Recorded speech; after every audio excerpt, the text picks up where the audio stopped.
एक सीधा साधा युवक। उत्तर भारत के एक छोटे से गांव में रहता था एक युवक, नाम था शिवम। वो बेहद शांत, सरल और सीधे स्वभाव का था। कभी किसी से ऊंची आवाज में बात नहीं करता, किसी का बुरा नहीं सोचता। हर किसी के लिए एक ही बात सुनने को मिलती, शिवम जैसा बेटा सबको मिले। लेकिन यही उसकी सबसे बड़ी समस्या बन गई। लोग उसका अत्यधिक सरलता का फायदा उठाने लगे। गांव में कोई भी काम हो, खेत की बुआई हो, मंदिर की सफाई हो या मेले की व्यवस्था, सब कह देते शिवम कर देगा, और शिवम बिना ना किए सब कुछ कर देता। माँ अक्सर चेतावनी देती, बेटा इतना भी मत झुको कि लोग तुम्हें पायदान बना ले, पर शिवम मुस्कुरा देता। माँ सेवा करने में क्या हर्ज है? उसे क्या पता था उसकी सीधाई एक दिन उसे तोड़ सकती है। एक दिन गांव के जमींदार ने कहा, शिवम मेरे खेत की बाड़ टूटी है, जाकर बना दे। शिवम तुरंत काम में लग गया। धूप तेज थी, हाथ छिल गए, पसीना बहता गया, पर उसने एक शब्द नहीं कहा।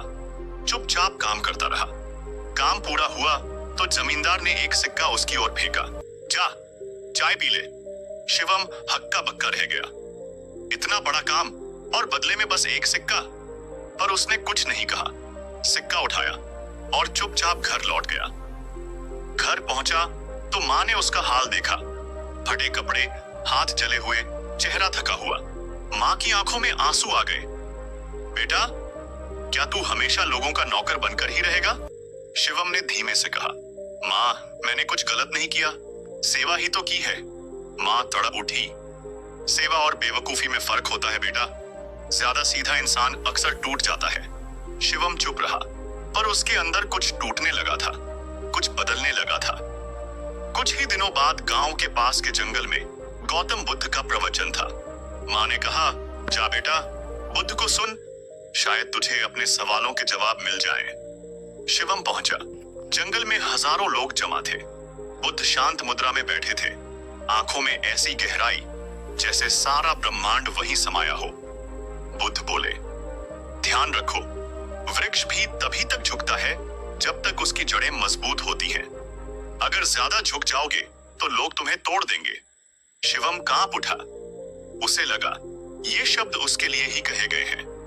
प्रवचन के बाद शिवम बुद्ध के पास गया, हाथ जोड़कर बोला, भगवान क्या दूसरों की सेवा करना गलत है?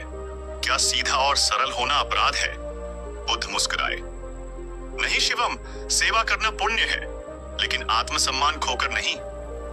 जब तुम बिना मूल्य के सब कुछ देते हो, लोग उसकी कदर करना भूल जाते हैं। सीधा बनो, लेकिन इतना भी नहीं कि लोग तुम्हारे कंधे पर चढ़कर तुम्हें कुचल दें। शिवम की आंखें भर आईं। उसे अपना उत्तर मिल गया था। उस दिन के बाद शिवम ने बुद्ध की सीख को अपने जीवन में उतार लिया। वो अब भी विनम्र था, शांत था, लेकिन अब उसमें एक चीज और थी, आत्मसम्मान।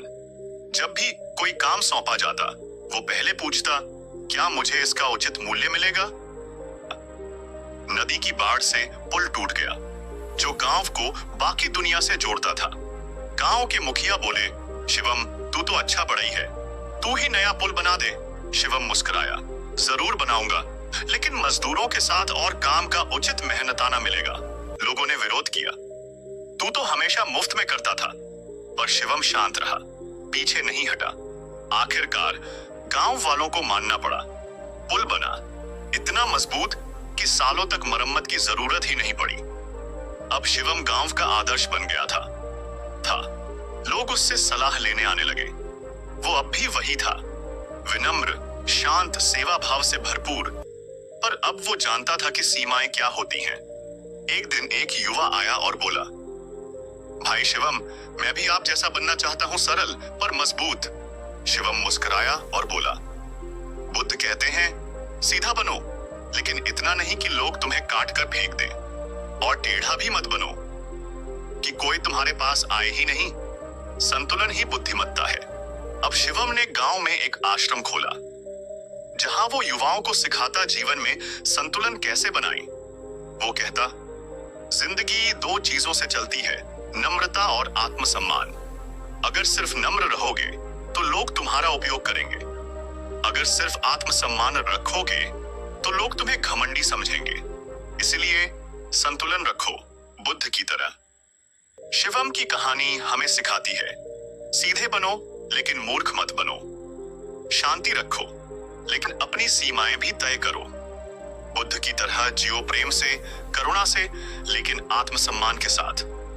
क्योंकि अगर हम खुद अपनी कदर नहीं करेंगे तो दुनिया हमें कभी नहीं समझेगी।